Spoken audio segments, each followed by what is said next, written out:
Tárgy, darásfészek akció. Szigorúan titkos. Tisztelt államtitkár elvtárs! Konspiratív nyomozásom eredményeként jelentem, hogy megtaláltam a likvidált miniszterelnök sírját.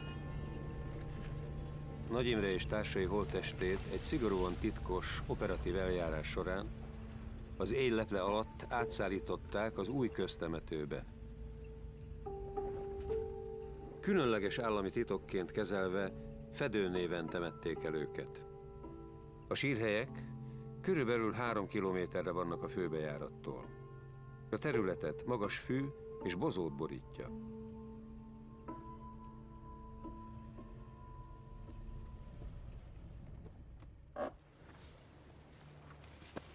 Most Nagy Imrének a sírját, azt milyen szám alatt keressük? Hihetetlen. Ő volt Magyarország egykori miniszterelnök, és nem tudjuk, hogy hol nyugszik. Ez borzasztó. Nem lehetne valami módszert használni? Esetleg röntgen segítségével? Hát röntgennel nem is jött varázsveszőre gondolt. Hát valamit igen. Valamelyik ilyen nagy bokor mellett volt.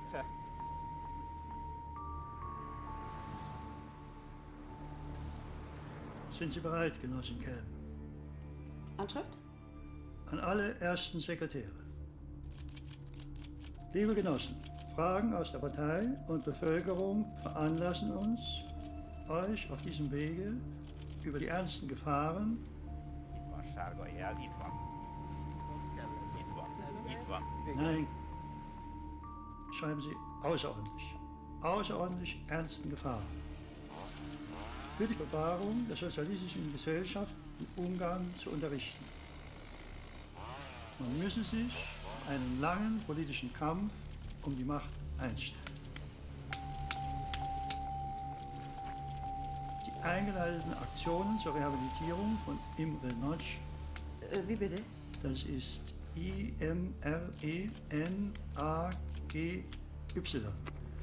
Nagy, der 1956 die Konterrevolution anführte, könnten zu emotionellen Ausbrüchen führen, die nur schwer zu beherrschen wären.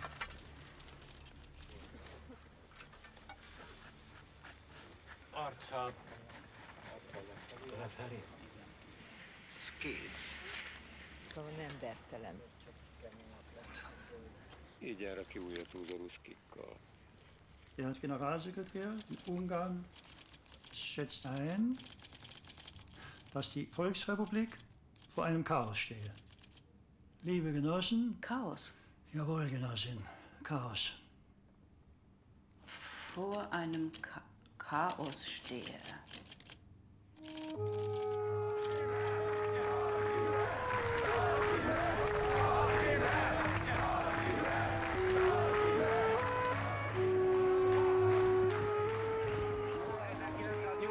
Július 16-án reggel Nagy Imre. Most elvitték, de én azt gondolom, hogy a megemlékezést folytatjuk. Nem folytatjuk.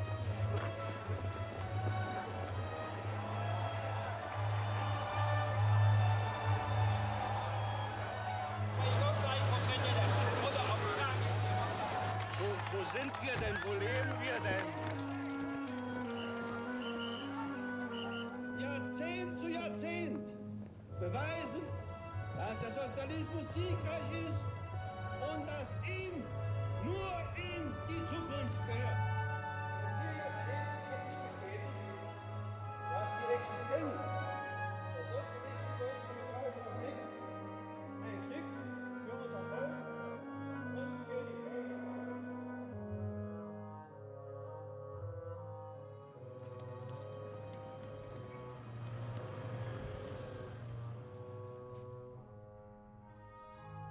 The Eastern Bloc in the late 80s was a strange place to be.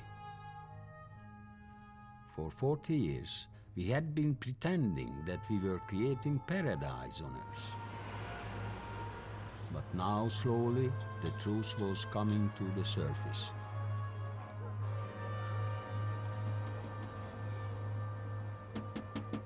Уходите, уходите! Спасибо! Вы что, хотите обувь? Вы что, не видите, что у нас переучет? And the truth was that we were finished. Our communist societies had been financed by loans from Western banks, and there was no way we could pay them back.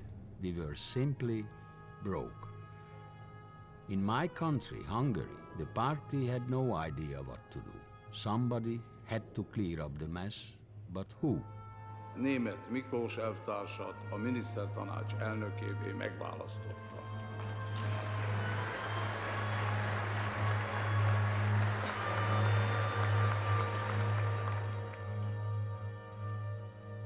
So to my complete surprise, they appointed me, a young economist, 40 years old, to be the new Prime Minister of Hungary.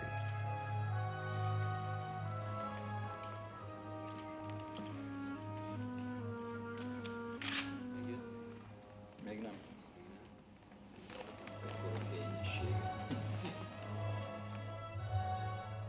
Néméth Miklós, az a közgázos okostojás. Pünkösdi királyság lesz az. Megeszik ezek reggelire. Nem vagyok én abban olyan biztos. I should have been flattered, but I felt so alone. Nobody expected me to survive, and I had no friends in the party ranks. Ez a fickó tudja, hogy kell benni a pénzzel. És ezzel még sokra viheti. Kinyírhatja az egész rendszert, ha kedve tartja. Ugyan már a párt erősebb. Hát erősebb, mint ezek is könyvelő. Akarsz fogadni? Majd meglátjuk. Majd meglátjuk.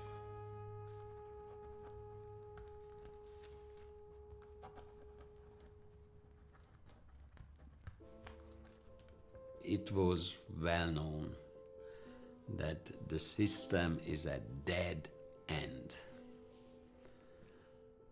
My job was simply to save the country from bankruptcy, so I had my first look at the national budget. I gone through and went through as an accountant of the key features of the budget. Among others was a big sum I discovered under a special code name. It was under the Home Ministry. Pista, a csőd szélén állunk, ugye tudod? Tudom, Miklós. Ahogy nézem a ti számaitokat, látok a belügynél egy meglehetősen impozáns összeget. De nem tudok rájönni, hogy vajon ez az összeg mire megy el. Mert csak egy kóddal van megjelölve, EJR. Elárulom, Miklós. Hidd el, ennek igen egyszerű a magyarázata, tudod? Biztonsági okokból van kóddal ellátva, az S100-as bújik meg a kód mögött. S100-as? Az mi a franc? It turned out that the money was all about the 240 kilometers of electrical fence on our border to Austria. In other words, the Iron Curtain.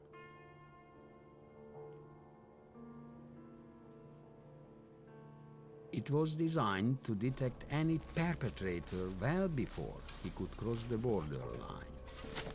Electric signals would be sent and rockets would go off.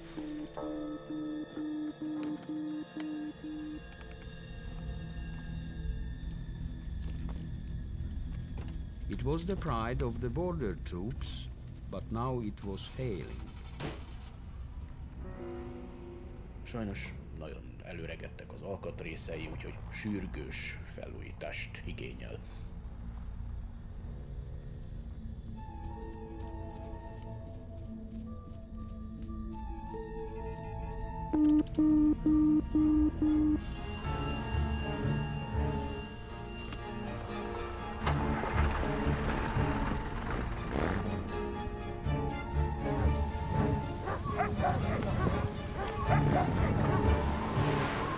Az őrsökön naponta többször is előfordul vakriasztás, a gyakori jelzés, többször megszakított pihenő negatívan hat az állományra. Régebben szovjet nyersanyagot használtunk a javításra, de sajnos a szovjetek leálltak az alkatrészek gyártásával. Úgyhogy máshonnan kell beszereznünk. Értem, István, és pontosan honnan? A franciáktól. Franciaországból. Ez hihetetlen. Szóval nyugati határaink védelmi rendszerét nyugati, francia alkatrészekkel foltozzuk meg, amiket nyugati devizakölcsönökből fizetünk ki. Így van.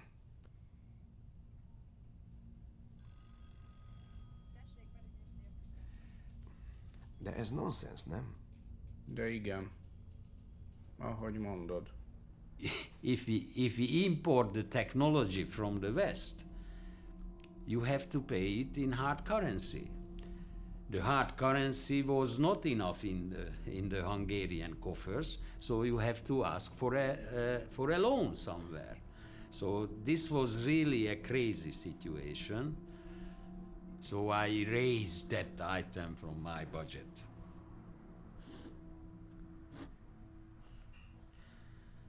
Néméth Miklós elvtársat illeti a szó. Tisztelt Országgyűlés! Önök itt és most felelős cselekvésre adtak számomra felhatalmazást. Olyan történelmi pillanatban, amikor körülöttünk és bennünk sok minden Te változott. hallottad? Külön kitörölte az S100-ast a költségvetésből. Viccelsz? Dehogy viccelek. Nézd meg a főnököt. Szerintem a német ezzel kihúzta a gyufát nála. Nézd meg a fejét. Felvállaltam, melynek terhét és súlyát érzem, még nagyobb erővel. I did what I thought was right, but not everybody agreed with that. Certainly not Károly Gross, the leader of the party. He was soon to teach me the rules of the game.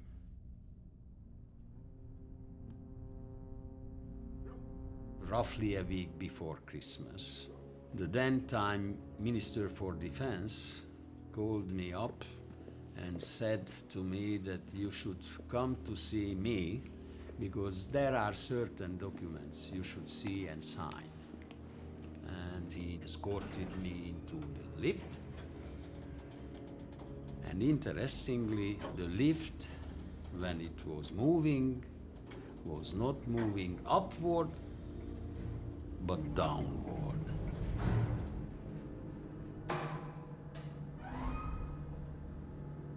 And I immediately asked him that you have a special room for you downward in the basement. Milyen messze megy? A következő folyosónál jobbra.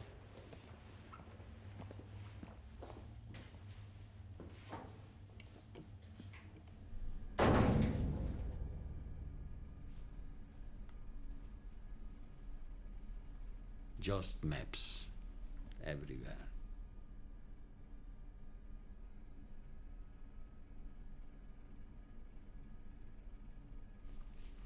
And I noted on the table 2 books, handwritten. One in Russian and one in Hungarian, but handwritten. Then came the big surprise. I did not know that in the 70s, the party secretary and Brezhnev agreed to plant nuclear warheads on the soil of Hungary. We lied. We lied to the people. És hova kell kilőjük ezeket a rakétákat, ha szabad kérdeznem? Hát, Olaszország a célpont. Az észak-olasz városok. Torino, Genova, Velence. Velence? Igen, úgy, Velence. És te erről tudtál, Karcsi? Igen, tudtam. De ez a legszigorúbb államtitok, senki sem tudhatja. Ezért nem mondtam el, még neked sem. És mi van akkor, ha tudok róla, de nem írom alá? Miklós, ne viccelj. Alá kell írnod. Akkor jegyzőkönyvet veszünk fel, hogy tájékoztattunk róla. Értem. Inkább vegyük fel a jegyzőkönyvet. Na elég, nem marháskodj. Most már te is tudsz róla, úgyhogy írd alá. Jó? I felt a kind of depression. You cannot build a system on lies. So you can imagine, you sign a document and at the same time you commit yourself not to tell this to anyone. The closest advisors around me, 2 of them, they immediately recognized that something substantial changed. I was not able to hide the surprise and the feeling. I said, not now. I will never ever tell you. But even before Christmas I shared it with my 2 advisors. Előttem eddig minden párttitkár és minden miniszterelnök aláírta. Ez kívülről, belülről életveszélyes. Ebbe komolyan belebukhatunk, tiszta sor. A lelkemre kötötték, hogy államtitok, senkinek sem mondhatom el. Személyes találkozót kell kérni Ivánéktól. Úgyis hamarosan menned kell a kötelező moszkvai pofavizitre.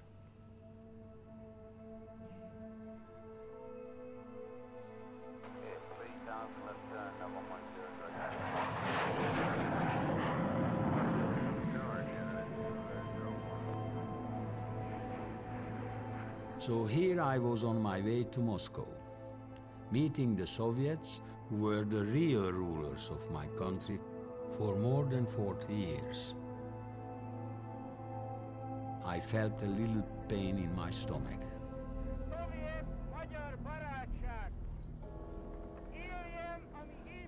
You have to understand my childhood in the early 50s, dominated by the Communist Party.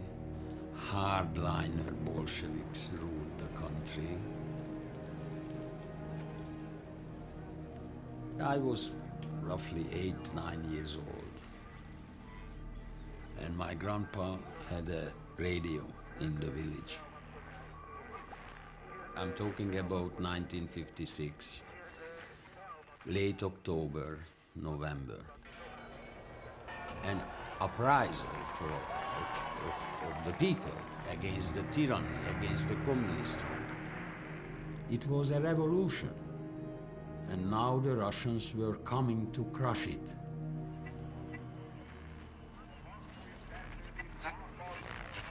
With my small fingers, I was in charge of trying to clear the messages.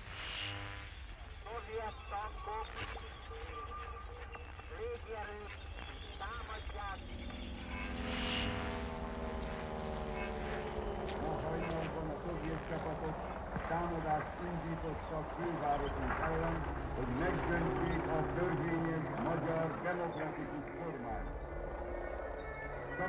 Prime Minister Imre Nagy was speaking to the people. He had been part of the communist regime, but now he had joined the people.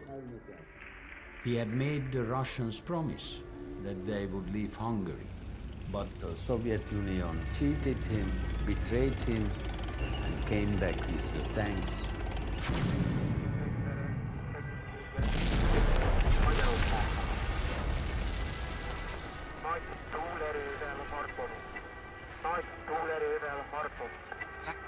Lehet, hogy rádiókat nem sokára meg fogják semmisíteni. Partizán harcban.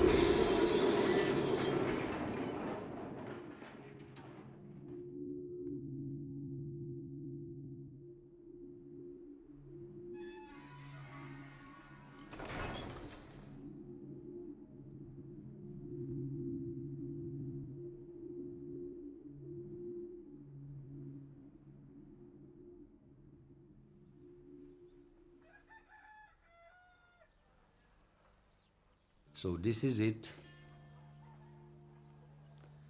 This division of Europe as a consequence of the Second World War never ever will be changing.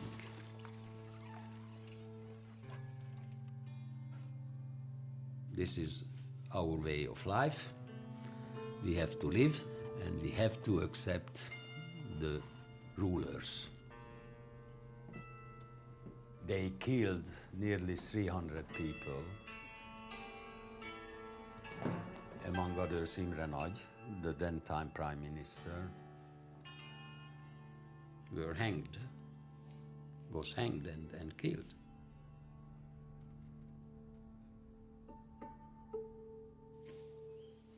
Big disappointment everywhere. In my father's mind and heart, never ever will change anything.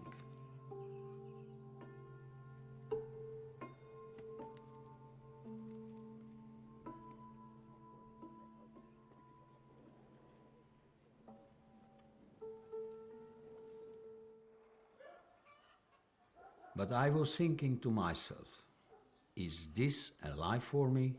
Should I really stay here in the bitterness and poverty, just digging the weed and wait for some miracle? Or should I join the other side, join the system and make things better for myself, maybe even for the country? So I became the member of the Hungarian Communist Party when I was 20 years old. And I vividly remember I went back home. During the Sunday luncheon, I told the whole story to my father. I became the member of the party. He did not talk to me for 6 months. Looked through me.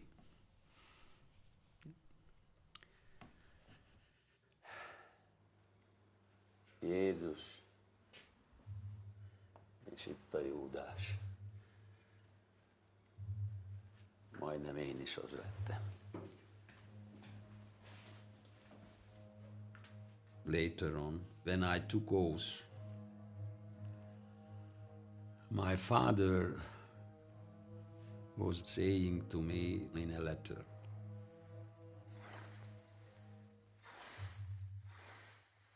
never forget where you're coming from. Tell the truth to the people and to the world. If you are not lying, then as your father and your mother here in this village, we will be able to walk with our heads high up. Tell the truth to the people and to the world.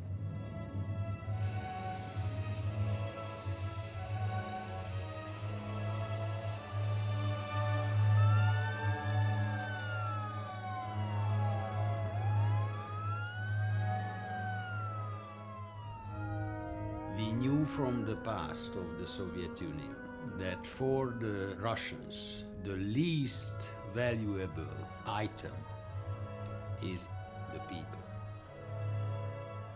Stalin sacrificed sometimes millions, keeping together the Soviet Empire. Unbelievable what sort of sufferings the whole nation gone through. That's why I always put a question mark of this tolerance of the Soviet Union. You have to be very, very cautious when you do business with them, even if you belong to the same camp.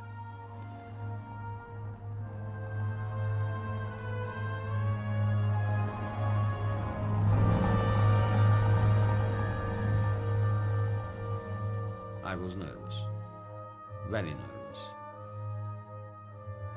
This was a big moment.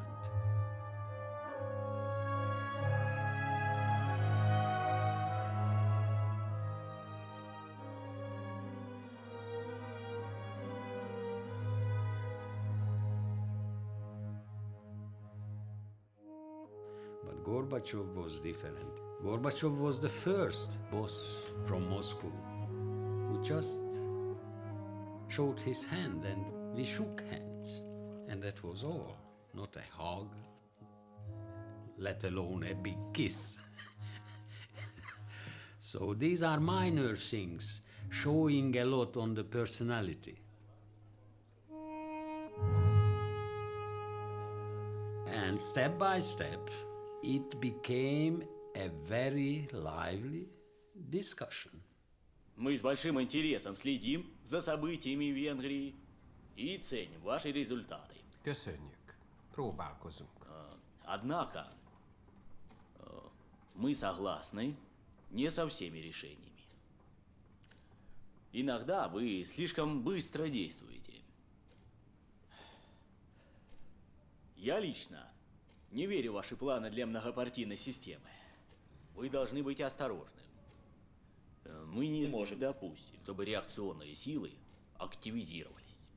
Számunkra nagyon fontos, amit ön nemrégiben Kijevben mondott, hogy minden ország a maga sajátosságait figyelembe véve alakítsa a jövőjét. Если ваша политика верна, то вам необходима только одна партия. Помните, Ленин говорил, мы, большевики, Россию завоевали, а теперь должны научиться ею управлять.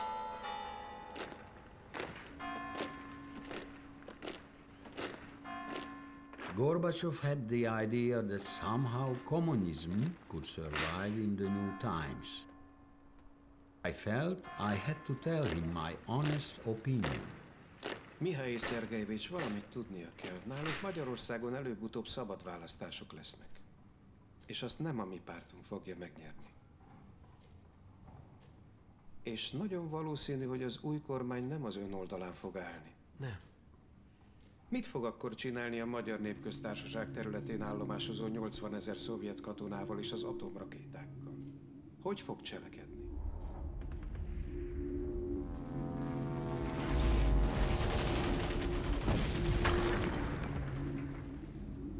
Пока я сижу в этом кресле, не будет никакого повторения того, что случилось в 1956 году. They were knocking during our meeting, calling for the end of the meeting because there is another one. And he said, yeah, wait, postpone it a bit because we are here discussing very important issues. Egy dolgot még mondanom kell feltétlen. A Magyar Népköztársaság jelenlegi kormánya úgy döntött, hogy a nyugati határzárat fokozatosan lebontjuk. Természetesen mindenkit szeretnénk tájékoztatni a munkálatok előtt. Честно говоря, я не вижу в этом большой проблемы. Könnyen elképzelhetőnek tartom, hogy lesznek, akik viszont problémának fogják látni. Például az elvtársak Berlinben. Да.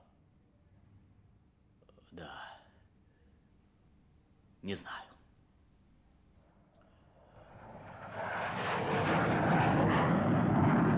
When we were flying back home from Moscow, I explained to my closest advisors, look, we have at least a silent supporter for our actions and programs in Moscow.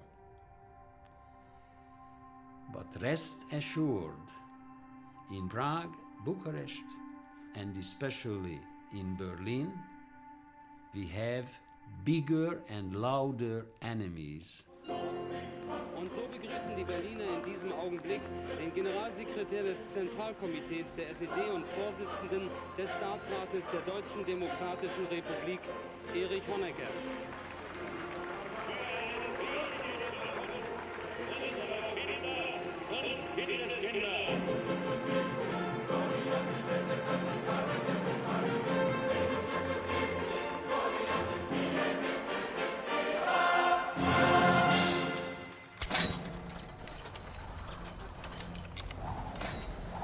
Ungarn hat heute damit begonnen, die seit 40 Jahren bestehenden Grenzbefestigungen zu Österreich abzubauen. Auf mehreren Kilometern wurden elektrische Signalanlagen demontiert und Stacheldraht niedergerissen. As soon as we started the work on the border, barbed wire, Honecker smelled and felt the danger. Hat denn jemand von euch die Nachrichten gesehen? Ungarn. Kann mir jemand sagen, was die vorhaben, unsere Genossen in Ungarn? Honecker assessed the decisions and actions as clear signs of undermining their power base. Honecker probably assessed his situation correctly. Nun, Genosse Kessler? Nein. Genosse Mielke, hast du was? Tut mir leid, Erich. Ich hab nichts. Und die Botschaft, die sollten ja wissen. Auch nichts. Na, das ist ja sehr beruhigend. Genosse Kessler, ruf doch mal deinen Kollegen in Budapest an und frag ihn, was das alles bedeuten soll. Jawohl, wird veranlasst nachher. Nein, Genosse. Sofort, unverzüglich. My Minister for Defense told them that we have been working on a more modern system of the border controls. It was to some extent a lie. Also, Genosse Kessler, wie sieht's aus? Ja, also ich würde sagen, wir sollten uns nicht so viele Sorgen machen. Die ungarischen Genossen sagen, sie würden die Sicherheit gewährleisten. Unbedingt. Was soll das jetzt bedeuten? Es soll genau bedeuten, dass weiterhin patrouilliert wird und noch dazu der Streifendienst wird auch verstärkt. Na gut, Genosse Kessler, dann frage ich mich aber, warum Sie die ganze Westpresse zusammentrommeln. Interessant, oder? Also die ungarischen Genossen berichten uns, dass sie damit lediglich nur ihren Beitrag zur europäischen Entspannung leisten wollen an der Grenze. Diese Maßnahme sei, wie soll ich sagen, eine so rein grenzkosmetische. Naja, das wollen wir hoffen.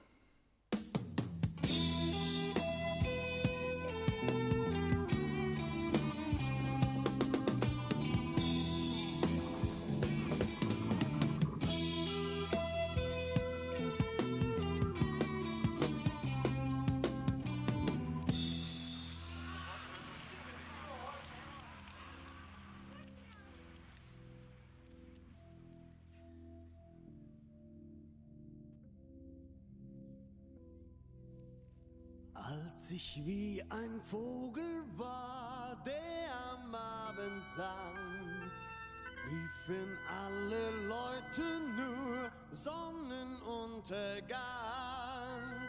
Alle Vögel sind schon da, keiner, der das rief. Ohne Stimme flog ich fort, als schon alles schlief. Irgendwann will jeder Mann raus aus seiner Haut. Irgendwann denkt er dann, wenn auch nicht laut. Ja, der Kasseturm. Das war schon was Besonderes. Man kam nicht unbedingt rein. Das erste Mal bin ich eigentlich gar nicht reingekommen. Und beim nächsten Mal habe ich dann den Türsteher doch beschwatzen müssen, mich reinzulassen, was ein bisschen gedauert hat, aber irgendwie hat der Kontakt dann doch gehalten, sodass man sich drin noch mal traf. Ich natürlich dann auch ein Getränk spendierte, weil er mich ja doch so großzügigerweise reingelassen hat. Und da hat sich natürlich dann mehr entwickelt. Und das war dann halt der Kurt, was dann später mein Mann geworden ist. 1979 habe ich den Kurt kennengelernt.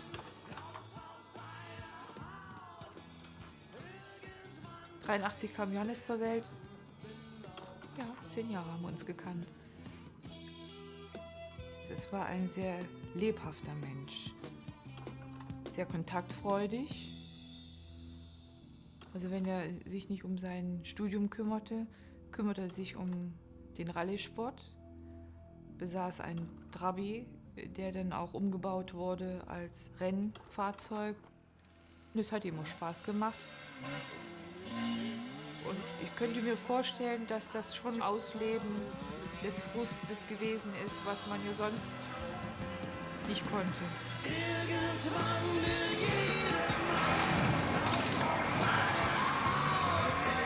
Irgendwann denkt er dann, wenn auch nicht laut.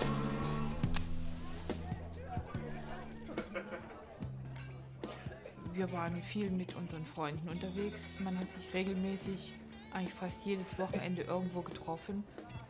Also Kurti war mein bester Freund. Er war die zentrale Person in unserem Freundeskreis. Und mit meinem Lebensgefährten Rainer haben wir sehr viel Zeit mit Kurti und Gundela verbracht. Ja. Und haben uns sehr oft hier in der Wohnung getroffen. Es war immer ein beliebter Treffpunkt. Wir haben unheimlich viel schöne Musik gemacht bei den Partys und den Feiern und bin sehr auf den Gedanken noch heute bei ihm.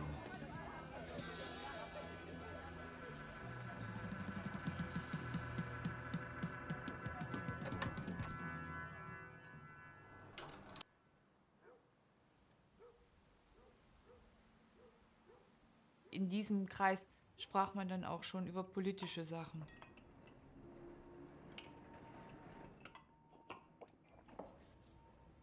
Wie lange ist die Bevölkerung noch leidensfähig? Das ist die Frage. Ja.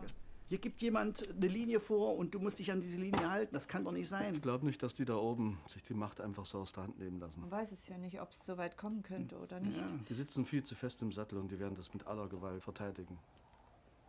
Ja. Ja, aber warte mal, es geht doch schon was los. Guck mal in Ungarn, da passiert was, die wollen den Zaun abbauen. Das ist doch ein Signal. Das ist doch ein absolutes Signal. Für mich erscheint es auch so.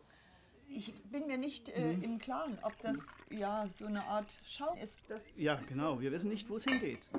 Das kann auch nach hinten losgehen. Ist das bei denen auch so streng, weißt du das? Ach, soweit ich weiß, ist der Zaun zu. Das ist ähnlich wie bei uns, vom Osten in den Westen. Ist schon gesichert. Natürlich ist die gesichert. Es sind genügend Grenzsoldaten, die natürlich bewachen.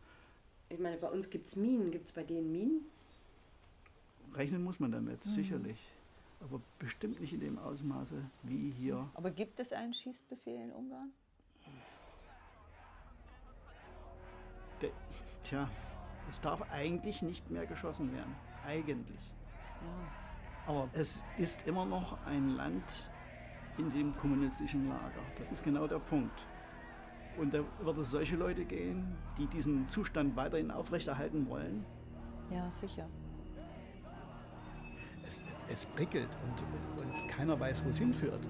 Es ist wirklich wie ein Pulverfass. Ja? Aber der Versuch ist da und die Chance ist da. Ja.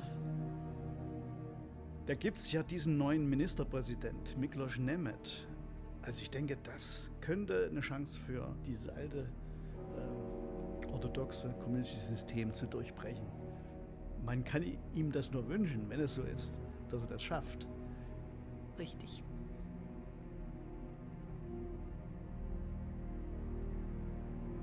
Das kann sich aber blitzschnell ändern. Es kann genauso gut nach hinten losgehen. Also ich denke, es wird ein harter Kampf werden. Ja, das stimmt. Aber ich glaube nicht, dass die schießen würden jetzt. Das ist die Frage. Würden das die Ungarn tun? Was wird passieren?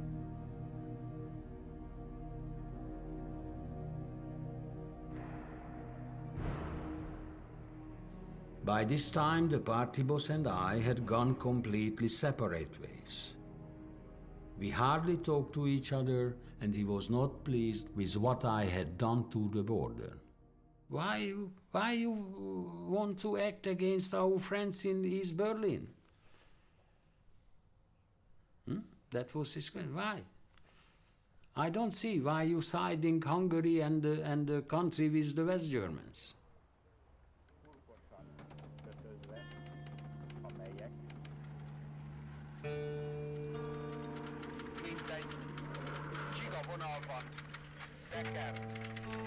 Fémbuzol, amely részén sodrott acélhuzalnak vesző, részén pedig. But the real showdown between him and me was over a dead man's body. He executed Imre Nagy, my predecessor as Prime Minister.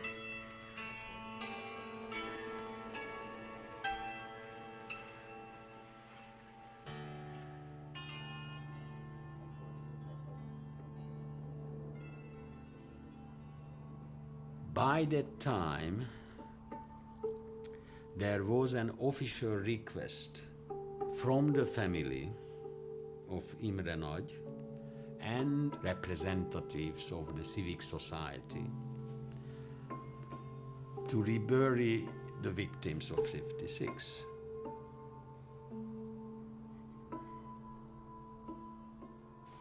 A magyar társadalomhoz fordulunk.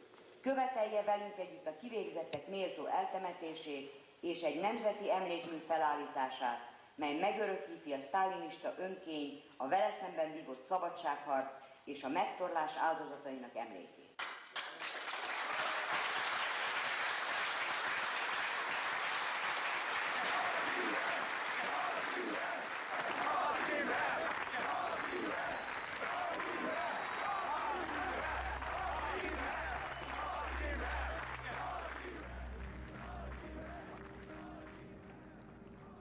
...1956-os magatartásáért Nagy Imrét a magyar kormány nem rehabilitálja.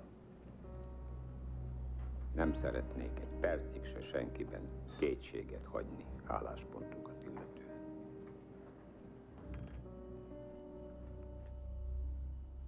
Szegény Grószelvtárs, a legrosszabb rémálma válik valóra. Kihantolják Nagy Imrét és társait. Vagyis ami megmarad belőlünk.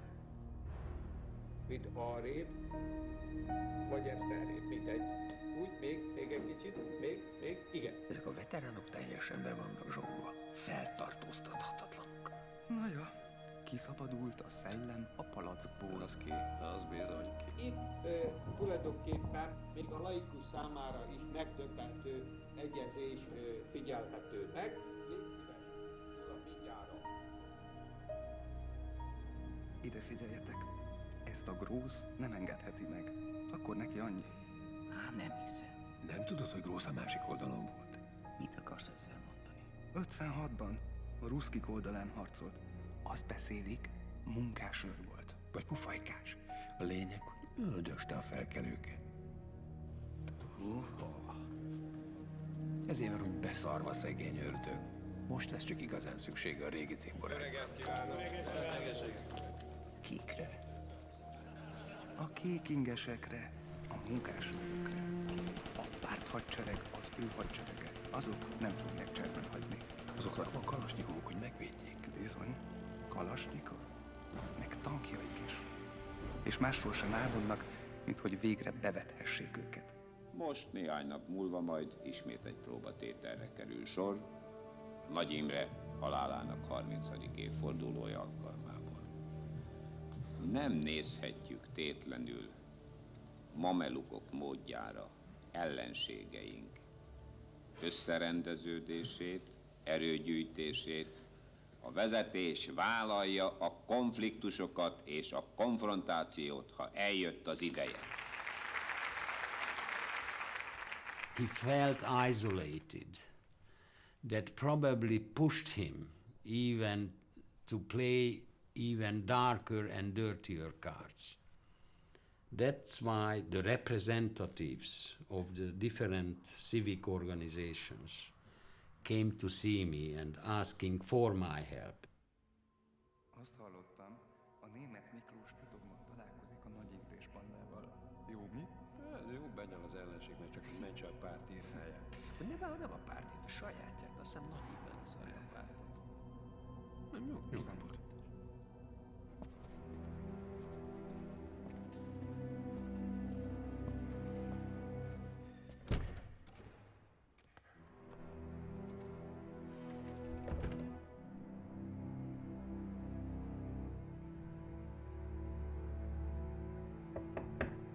Befelé! Na, gyertek csak, gyere! Na, kinek járt el a szája? Mi van? Kinek járt el a szája és mikor? Miklós, miről beszél? Most jövök a Fehérházból a PB ülésről. Grósz minden erejével igyekezett beszennyezni Nagy Imre nevét. Bejelentette, hogy a rehabilitációról szóló tárgyalásokat megszakította, és ekkor tüntetőleg rám nézett. Értitek? Nézett. Engem nézett. Tehát tudta, hogy tárgyalok a Nagy Imre újratemetését szervező bizottsággal.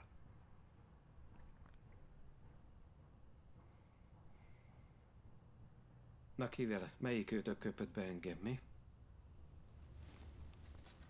Miklós, tudom, hogy ez kutya kellemetlen, de ha nem bízol bennünk, én fölállok. Én is. De akkor magyarázzátok meg, hogy mi ez. Hát ha jól meggondoljuk, rajtunk kívül vannak még emberek, akik tudhattak a dologról, például az újratemetés szervezők. Kérlek, ez hülyeség.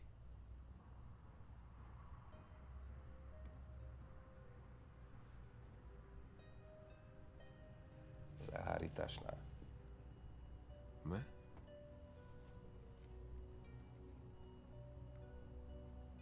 Igen. This room is bugged. They identified 4 sources. The 4th place was a gift from Comrade Rishkov, the Soviet Prime Minister. No way that the Russians deliberately put in that gift a bug. It was bugged by the Hungarian security forces, which were under a direct command and direct influence of the party boss. Kinek járt el a szája és mikor? Mi van? Miklós, miről beszél? If he wanted to discuss very sensitive, politically sensitive issues, we went outside for a walk on the banks of the Danube. Ide figyelj, Miklós, tovább már nem titkolózhatunk. Rossz, előbb-utóbb rá fog jönni, mit tervezünk. Az egész Nagy Imre ügy túlnő rajtunk. Senki nem felejtette el. Ott él az emberek emlékezetében. Nyilvánosságra kell hoznod, hogy részt kívánsz venni a temetésen. Persze. Tudom.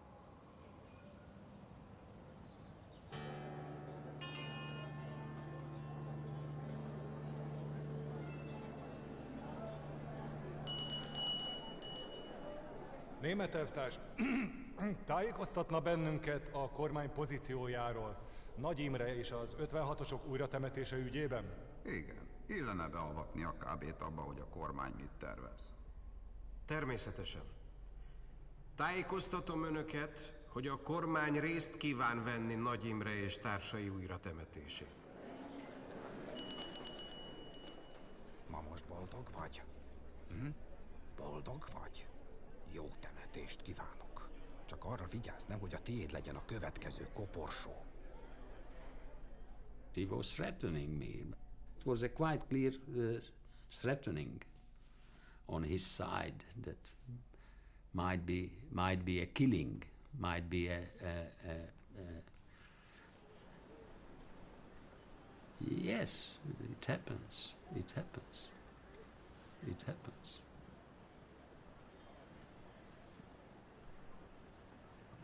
On the 16th of June of that year, on the Hero Square in Budapest, we organized the Reburial.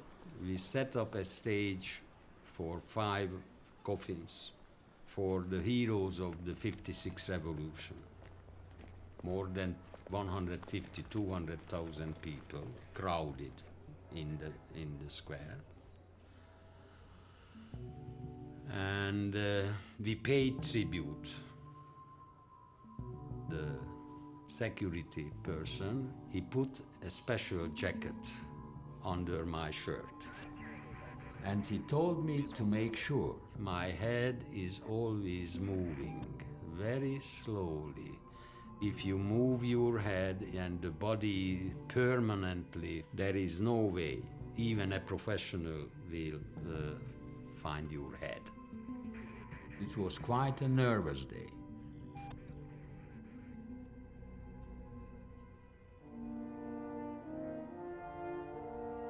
But as the ceremony went on, I somehow felt more secure. It was clear that times were changing.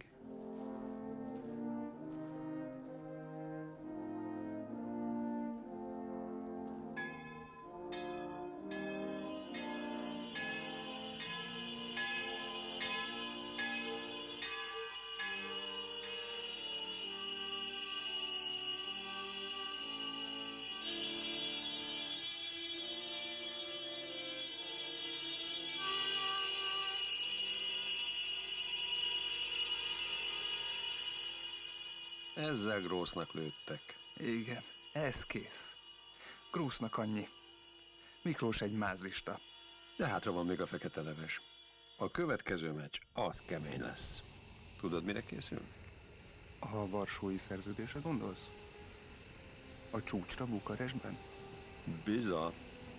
Apu, hogy megy be az a nagy elefánt az oroszlán barlangjába?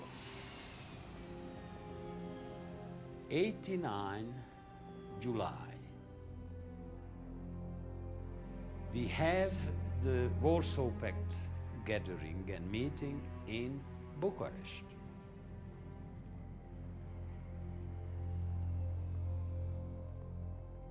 Honecker in Berlin, Ceausescu, Bucharest, Jakes, Prague, just to mention the three capitals. And even in Sofia, we did not have a friend.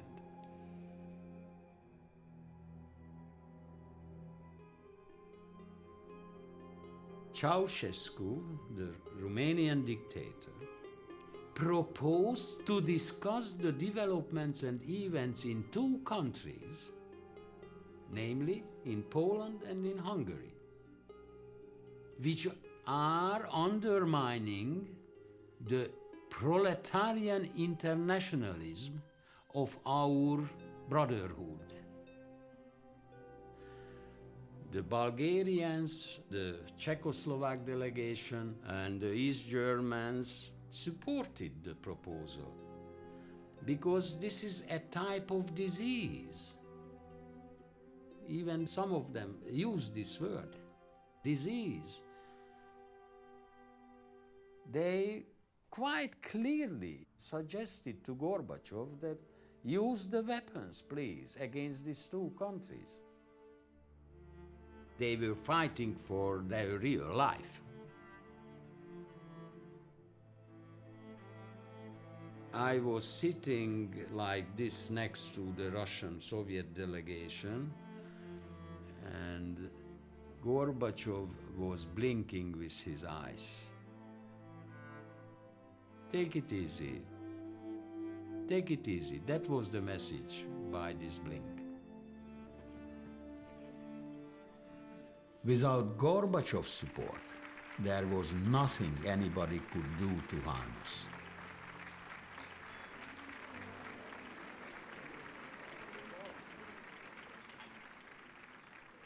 Of course, at the same time, you never know. That was the other feeling.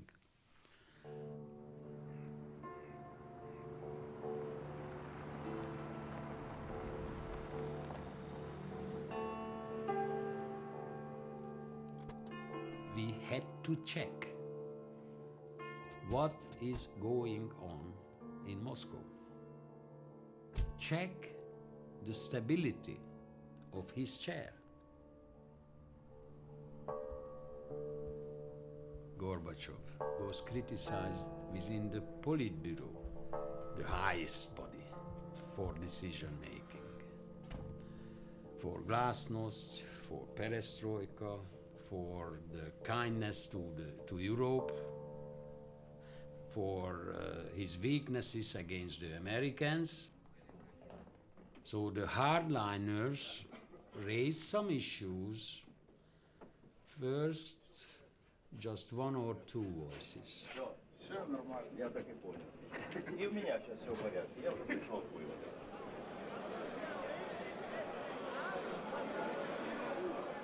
Здесь мы, людей, которые получили... Then we got the news from Moscow that there was a very heated discussion, and it was very likely that from one day to the other there is a quick flip, toppling Gorbachev, getting a hardliner, and then again blood will be flowing in the streets of Eastern and Central Europe.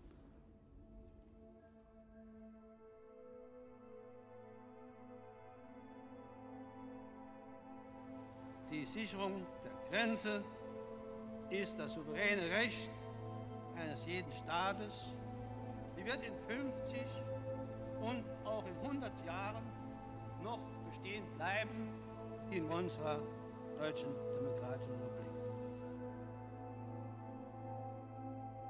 Es ging alles bis zum bestimmten Punkt und dann ging es einfach nicht mehr. Wenn man dann irgendwo mal an seine Grenzen kommt und meint, nee, jetzt gehe ich unter darin, dann muss man eben die Konsequenzen ziehen. Ey, Conny, sag mal, was ist denn los mit dir? Das Ganze wird mehr und mehr öde. Ich sehe da keine Lösung.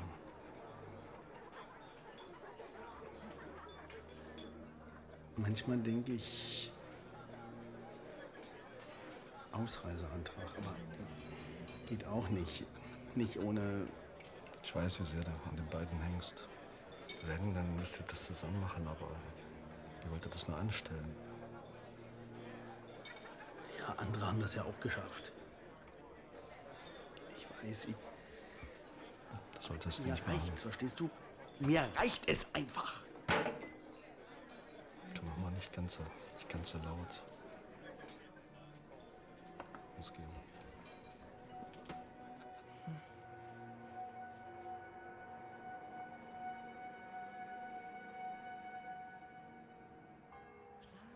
Kindlein, schlaf, am Himmel ziehen die Schaf, die Sternlein sind die Lämmerlein, der Mond, der ist das Schäferlein.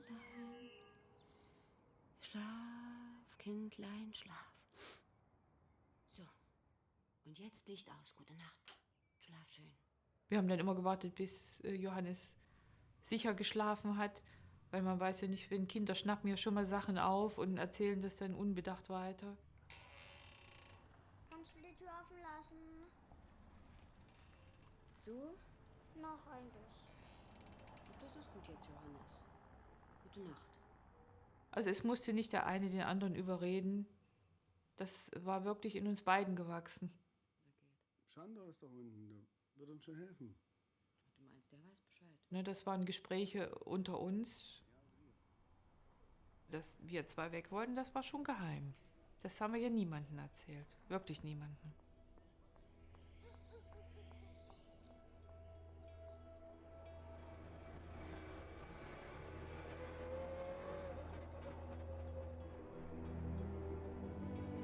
Wir sind direkt durchgefahren.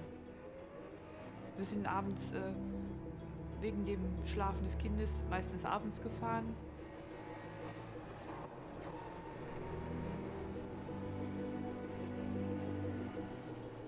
Wir waren beide angespannt bis zum geht nicht mehr. Ich muss wohl sagen, wir hatten auch keinen richtig festen Plan. Wir wollten einfach jetzt erstmal nur bis Ungarn, bis nach Budapest. No one of us forecasted that during the summer period we will have another hot potato in our hands, namely the German refugee problem.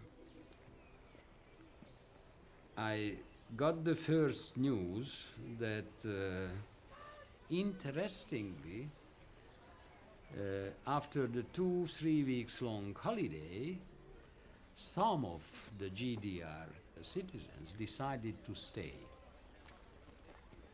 And it was clear to me that this is now very, very serious.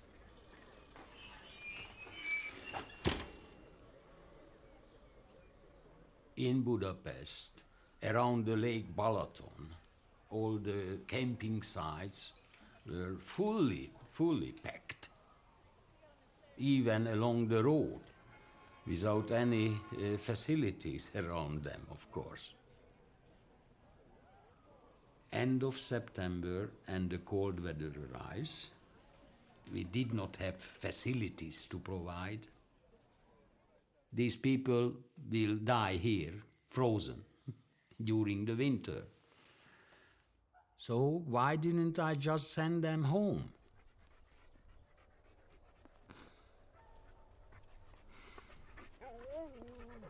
For years, we were obliged to pick up East Germans and send them on special airplanes, organized by the infamous Stasi, to take them home, in many cases to certain prison or severe harassment.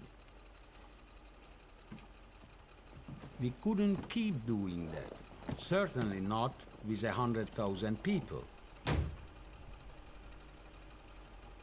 We had to find a clear solution.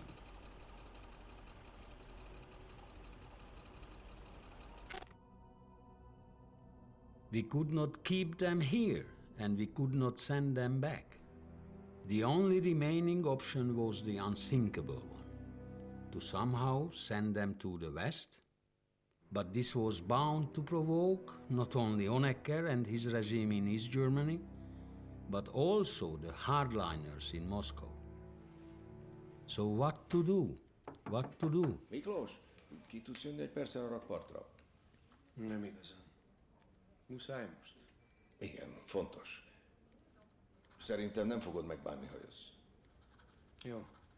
10 perc.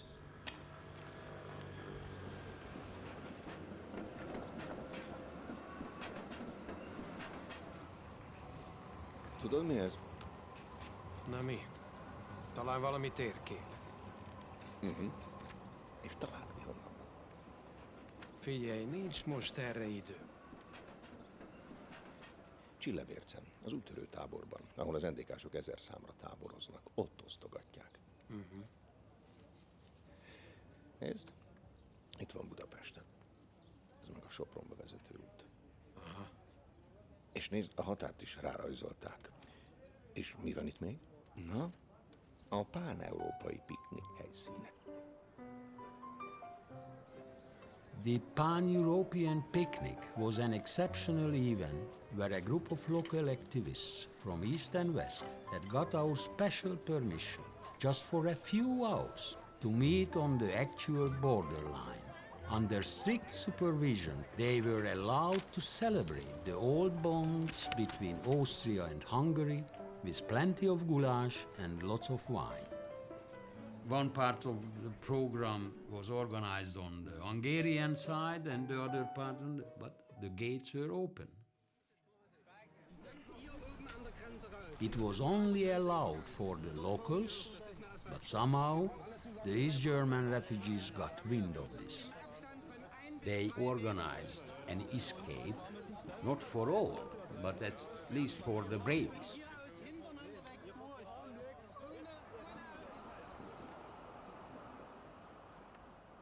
Gyuri, szerintem ez még jól jöhet.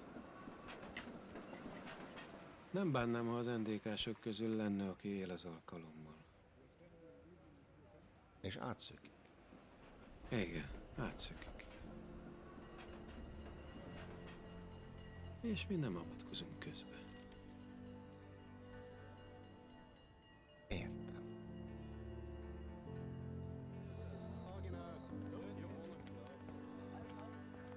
This was really a great opportunity for us to assess the Russians' reaction, to test the tolerance of the Soviet Union. So we sent out an order to the border troops. Please instruct your guards. If you see any East Germans on the border, let them pass. Do not intervene.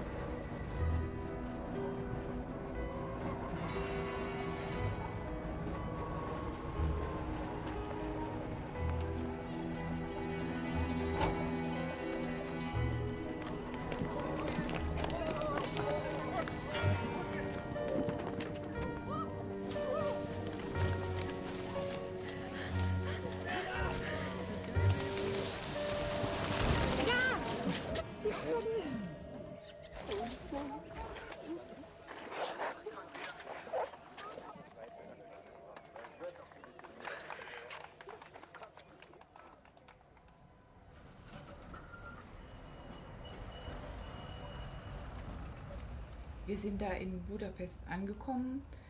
Da konnten wir bei unserem alten Freund Sándor wohnen. Und ich glaube, an dem Abend haben wir dann schon die erste Information im Fernsehen gesehen, wo man in Sopron die Grenze geöffnet hat. Im Lauf des heutigen Tages flüchteten etwa 500 DDR-Bürger von Sopron nach St. Margareten im Burgenland. Sie benutzten eine Veranstaltung der Pan-Europa-Bewegung, für die eigens ein Grenztor geöffnet worden war, um in die Freiheit zu gelangen. Und dann überschlugen sich natürlich die Ereignisse und dann hielt uns einfach nichts mehr. Wir haben gedacht, bevor die jetzt die Grenzen wieder dichter machen oder die Kontrollen verschärfen, versuchen wir doch ganz einfach da noch eine Möglichkeit zu finden, um auch über die Grenze zu kommen. I was in my office all day. I was nervous, very nervous. Luckily, there was no knocking on my door by the Soviet ambassador, no telephone calls from Moscow. Chandra, hör zu. Du musst es für dich behalten. Wir wollen auch rüber. Das haben wir schon lange beschlossen. Wir halten es im Osten einfach nicht mehr aus. Das geht gar nicht. Schande war eigentlich der Erste, der erfahren hat, dass wir das Land verlassen wollten. Wir fahren morgen früh zur Grenze. Nein, also ich rate es nicht. Ich muss ganz vorsichtig sein. Aber wir haben gerade gesehen, dass die Grenze doch offen war für alle. Ja, aber dann wurde wieder geschossen. Ich sage, die Lage chaotisch. Absolut chaotisch.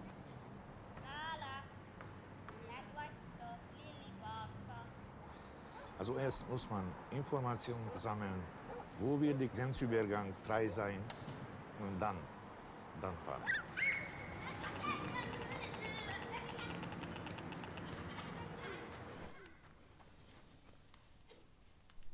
Na, da kann man direkt mit dem Auto hinfahren. Bis ran an die Grenze. Na, das ist doch ganz einfach, oder? Ganz einfach. Innerhalb 2 Stunden ist erreichbar.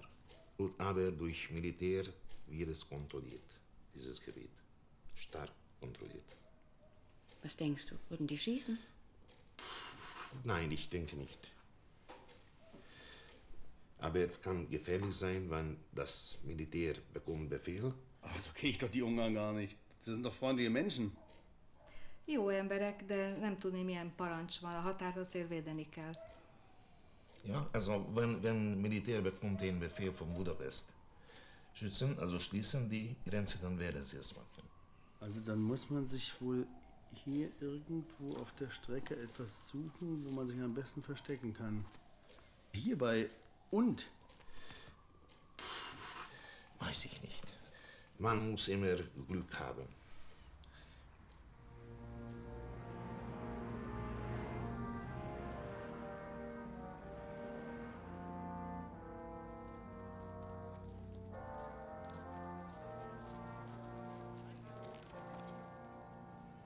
Történelmi küldetést teljesítve hidat verünk Európa keleti és nyugati része között. Ritka pillanat ez a világpolitikában, bűn lenne elszalasztani. We badly wanted the change. We wanted to lead the country into a whole new era. But the truth is that I had little control of what was going on in the country.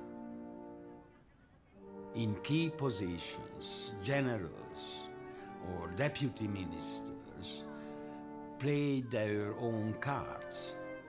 Some key persons supported me and the government decision, but there were some part of the organization who were able to intervene.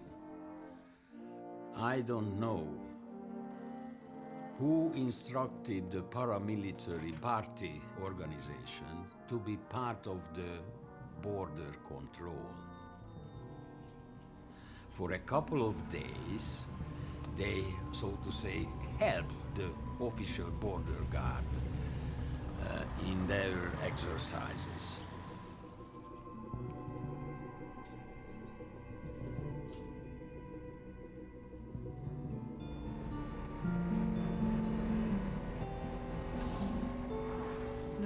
Von Budapest Richtung Grenze gefahren.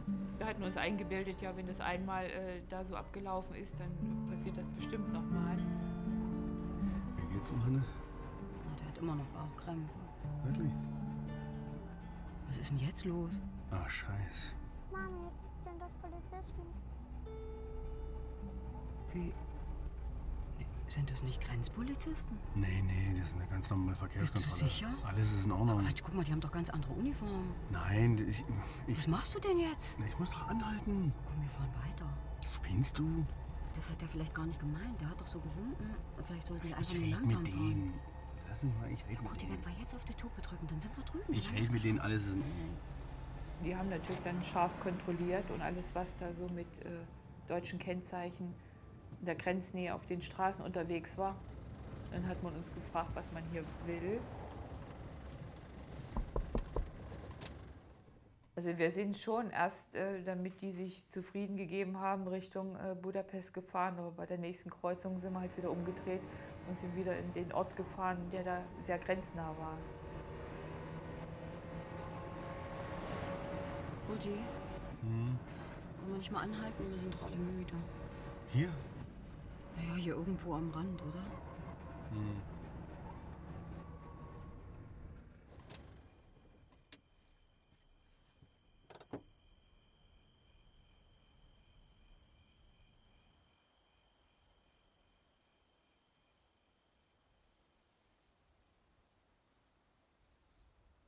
Hallo.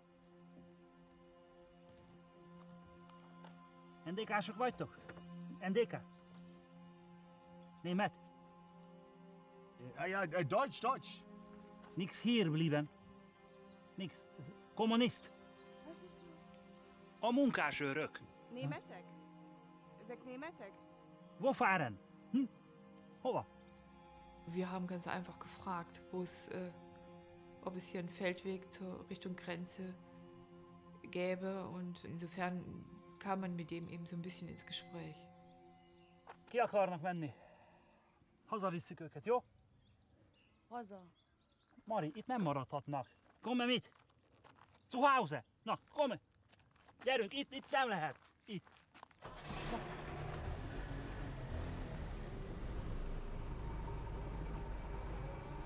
Er würde uns helfen. Wir sollten doch ganz einfach den Tag bei ihm verbringen. Er würde uns abends zeigen, wo man über die Grenze gehen könnte oder versuchen könnte. Wir waren ganz froh, dass die uns das angeboten hatten, da im Haus zu bleiben. Wir hatten ja vor, das nicht bei Tageslicht zu versuchen, weil wir ja wussten, dass noch patrouilliert wird. Und er meinte, ja, das ist schon machbar. Das ist ein Maisfeld, der Mais ist hochgewachsen. Wir haben heute Vollmond. Das Mondlicht scheint ja so ein bisschen und man erkennt ja dann, wo man hintritt.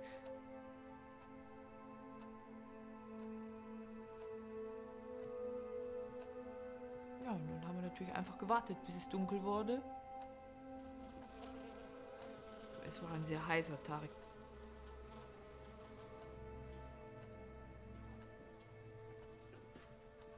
Wir haben dann auch versucht, ein bisschen zu schlafen, was natürlich nicht ging. Dazu waren wir zu aufgeregt.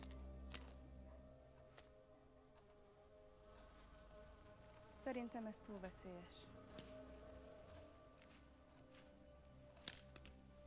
Egy-két napot, kérlek. Egy-két napot várjunk még. Hát, hogyha a kormány elintézi. Megoldódik valahogy, miért te kell átvidd őket? Dehogy oldódik meg.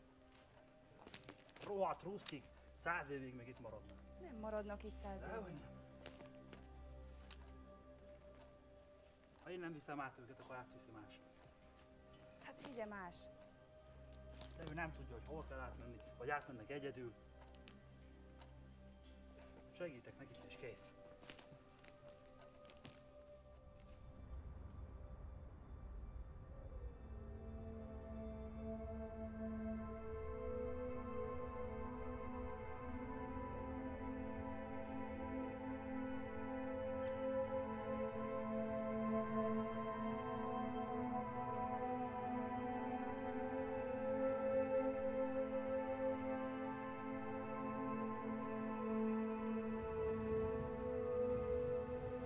Ez van, bazd meg, ezt is megúszta. Ez a Miklós tényleg burokban született. Persze, Gorbachev rámosolyog, és minden a legnagyobb rendben. De nincs itt egy kis déjà vu? Már miért lenne? Hát az embernek akarva akaratlan egy bizonyos Nagy Imre elvtárs jut az eszébe, nem? Bízom az oroszokban. Hol végezte? Egy gödörben. Bezony. Azt hiszem igazad van. Bezony. Hogy igazam van-e, arra mérget vehetsz, kisapám, hogy igazam van. Ez a Miklós gyerek teljesen nagy. Az osztrák-magyar államhatáron elfogott tiltott határsértést elkövetők száma 1989. augusztus hónapban összesen 6323, és ebből NDK állampolgár 5257. A piknik azt gondolják, Magyarországon zöld határ van. A Miklós, ez így nem mehet tovább. A sorkatonák nem tudják, mit tegyenek a határsértőkkel. Az őrsökön bizonytalanság van. Azonnali és egyértelmű intézkedésekre van szükség. Értem. Laci, a külügy mit mond? Ott sem túl rózsás a helyzet. A kelet-berlini elvtársak Moszkvába rohangálnak és könyörögnek a ruszkiknak, hogy gyakoroljanak nyomást a magyar kormányra.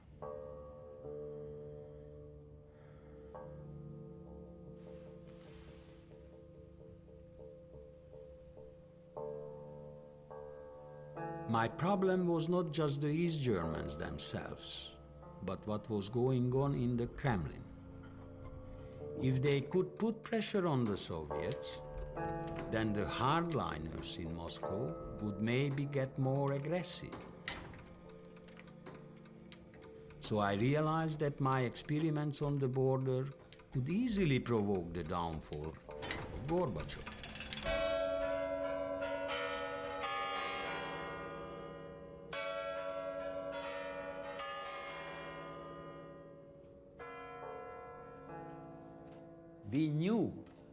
We forecasted that Gorbachev will be toppled down by a coup. That no one around me questioned that assessment. The question was when and by whom. What if a new hardliner landing up in Mikhail Sergeyevich's seat? Brezhnev never hesitated to use the military force. Most szerintem csináljuk azt, hogy altassuk el őket. Na és hogy nézzen ki ez a gyakorlatban? Sűrítsük a járőrözést? Szigorítsuk meg az eljárást? Mindenképpen. Persze, most a keményebb arcunkat mutatjuk meg majd nekik. Értitek? Le kell csillapítanunk a kelet-berlini elvtársakat. Biztos vagy ebben? Igen.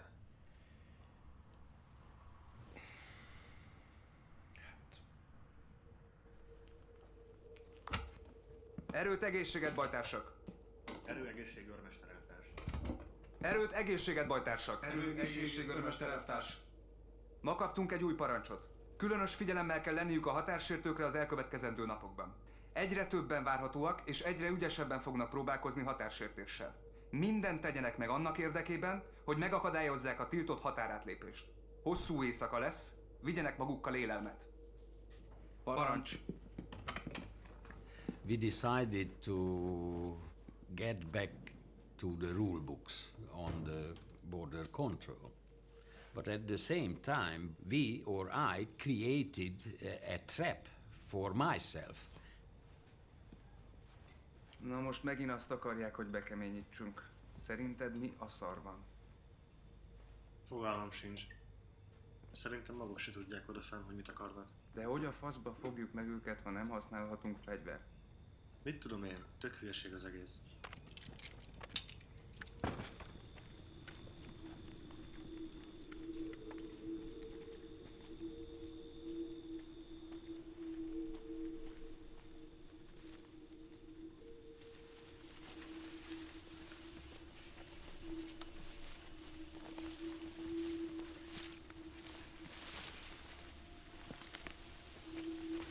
An dem Abend selber war Ruhe. Wir haben nicht miteinander gesprochen. Und wir fühlten uns eigentlich auch allein. Psst.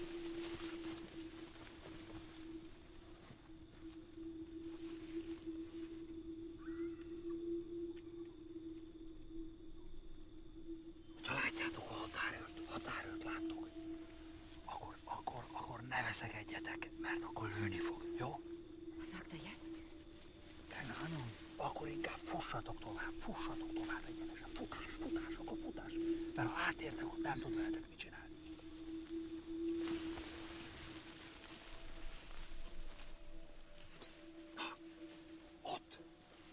Ott az úton túl, az már Ausztria. Hogyha szőlőt láttok, akkor Ausztria. Jó? Szőlő. Ausztria.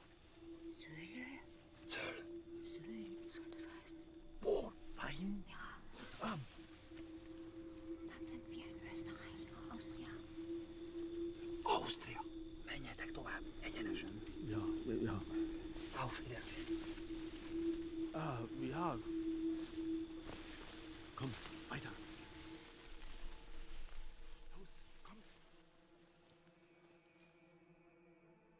Ich habe wirklich nicht damit gerechnet, dass da jemand ist, aber es waren halt welche da.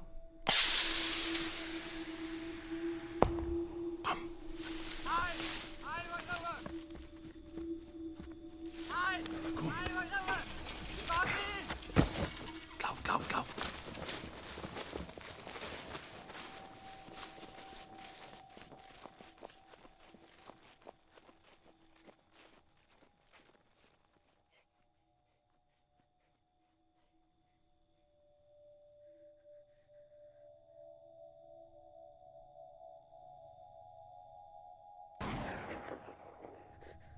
What?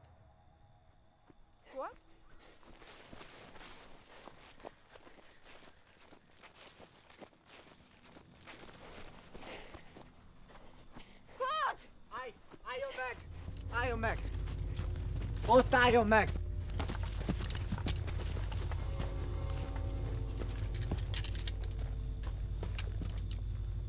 Maradjon ott! Maradjon ott!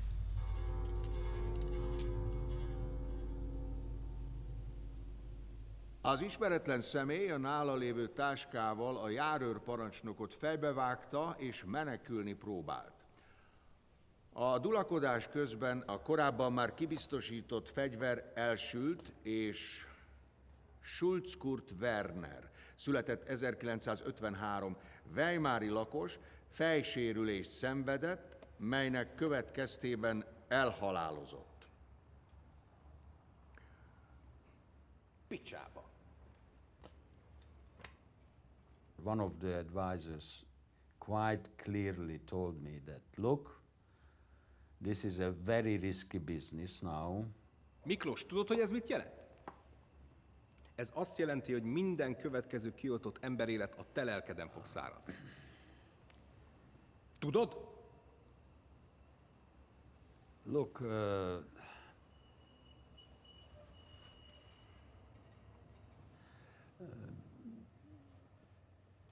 I felt ashamed that it happened. I felt ashamed myself.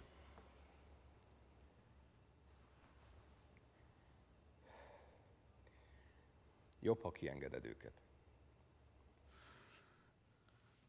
I made the conclusion in a one sentence.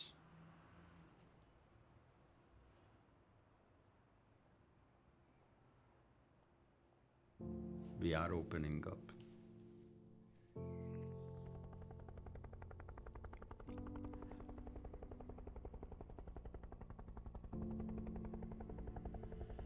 At the end of that meeting in my room on the 22nd, I immediately called up our ambassador in Bonn and instructed him to request an urgent meeting with Chancellor Kohl and Hans-Dietrich Genscher.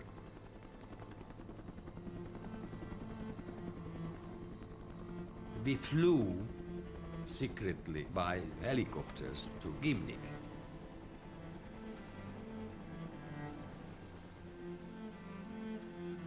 The bomb landed on their table.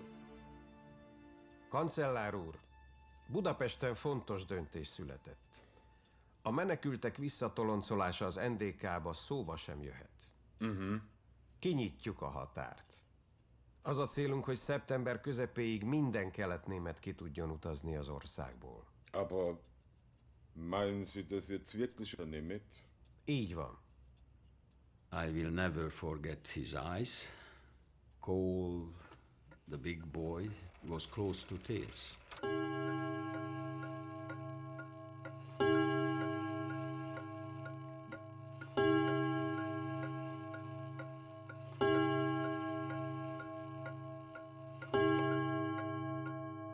Da kann ich Ihnen nur versichern, lieber Herr Ministerpräsident, wenn Sie das tun, wird Ihnen das deutsche Volk dies niemals wieder vergessen. Aber was ist die sowjetische Haltung dazu? Ist Gorbachev wirklich einverstanden? A határnyitás a mi ügyünk. A következményeit mi viseljük. Sind Sie sich sicher? Azok az idők már elmúltak, kancellár úr, amikor minden egyes döntésünk előtt Moszkvába kellett rohannunk engedélyt kérni. Bízzon bennünk. Higgy el, uraljuk a helyzetet. Na gut. He did not believe that, probably, because even on that same day, he called up Gorbachev and briefed him on the essence of our meeting. Hören Sie. Hallo. Ich habe gerade ein interessantes Gespräch mit unserem jungen Freund aus Budapest gehabt. Da? Mit dem Herrn Ministerpräsidenten. Mit dem Herrn Neméth. Da? Er kommt mit einer bemerkenswerten Lösung für das Problem mit den DDR-Bürgern in Ungarn. Da. Es sieht so aus, dass er die Absicht hat, die Grenzen zu öffnen. Da? Ja. Jetzt möchte ich gerne wissen, wie Ihre Position dazu ist. Sind Sie mit dem Vorhaben der Ungarn einverstanden? Венгерский премьер хороший человек.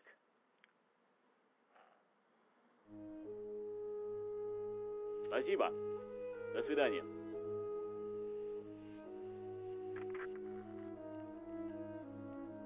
A silent blessing from Moscow.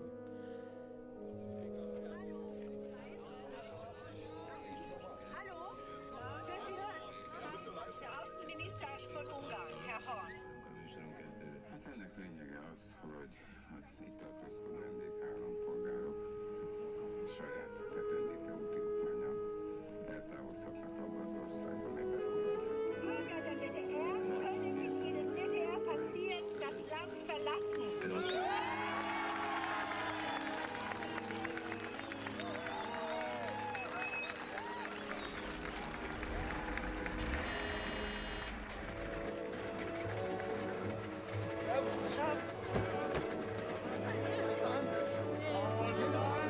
Wir müssen erstmal dazu sagen, erstmal ein ganz, ganz großes Dank an das ganze ungarische Volk, an die Behörden, an die Regierung.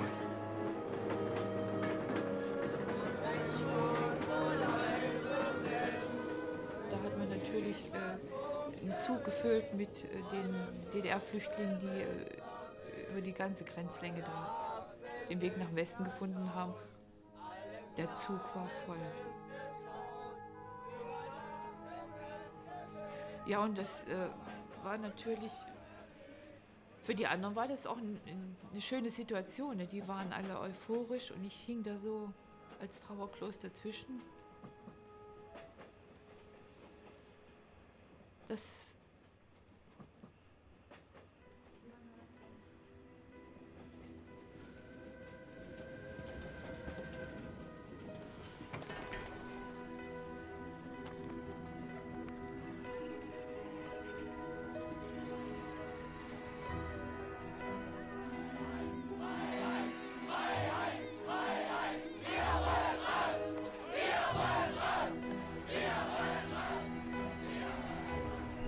Interessen unseres Volkes.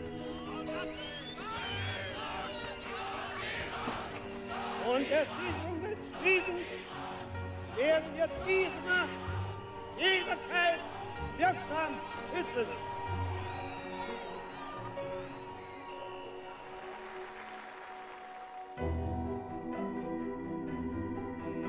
Liebe Genossinnen und Genossen, liebe Bürger der Deutschen Demokratischen Republik. Liebe Berlinerinnen und Berliner,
Als ich wie ein Vogel war, der am Abend sang, riefen alle Leute nur Sonnenuntergang. Alle Vögel sind schon da, keiner, der das rief. Ohne Stimme flog ich fort, als schon alles schlief. Irgendwann will jeder Mann raus aus seiner Haut. Irgendwann denkt er dann, wenn auch nicht laut.